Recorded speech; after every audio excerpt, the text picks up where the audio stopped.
Here's your late afternoon update on Hurricane Irma, still a Category 5 storm that has moved across the extreme northern islands of the Caribbean, now about to pass north of Puerto Rico. Still, it is a powerful system. That red circle closest to the middle, that's the eye wall.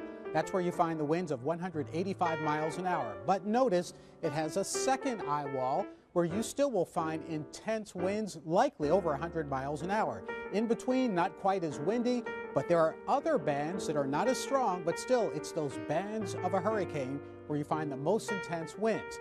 Earlier today, the National Hurricane Center reported some of the strongest winds recorded, near 90 miles an hour, gusting to over 110. But keep in mind, we don't know exactly what's going on the ground in those islands, but we do know that system is extremely dangerous. It's moving west-northwestward at 16 miles an hour, still a Category 5, and on that track, computer models take it due west-northwestward for several days before turning over the weekend. Now, the models don't control the weather. It's the attempt to keep up with what's going on, calculate it, and regenerate another projection.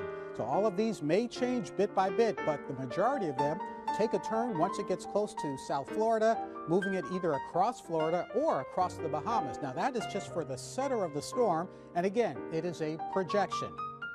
Add in the wind speed, and wind speed is harder to predict than the actual storm direction, but still a likely Category 5 for several days, slowing down as it approaches Florida, making that turn simply because the steering winds over the weekend will be shifting. There'll be a drier northwest wind picking up across most of the southeast, and that's why you see all of this turning toward the right. Now, the storm itself has not really changed what it's doing. What has changed is our day-to-day assessment and projection. So whatever this says doesn't control the storm. But note the winds as it approaches South Florida still could be 150 miles an hour. If it takes a track right along the Florida Peninsula, it would weaken somewhat, but it wouldn't totally go away, simply because it's a very powerful storm. And then beyond the weekend, Georgia, South Carolina, in that forecast cone for the center. For those of us in the central Gulf Coast, it is possible it could take more of a westerly track. At the rate that this is projected, we would still have a dry north wind, at least in the Mobile WKRG area. But just keep in mind, this can change. It will change a bit. Wherever you are, if you're in that cone, you've got to have a plan right now. If you're outside the cone, have your usual hurricane season plan.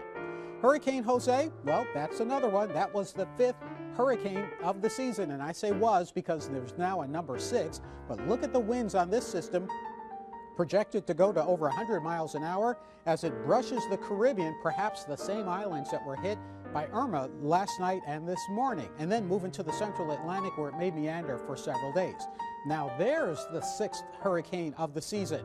It's Katia. It's in the southwestern Gulf of Mexico. It's been drifting a little bit toward the east and southeast. It's not moving very much, but the forecast track for Katia will take it back to the south and then southwest as a hurricane, moving it to Mexico.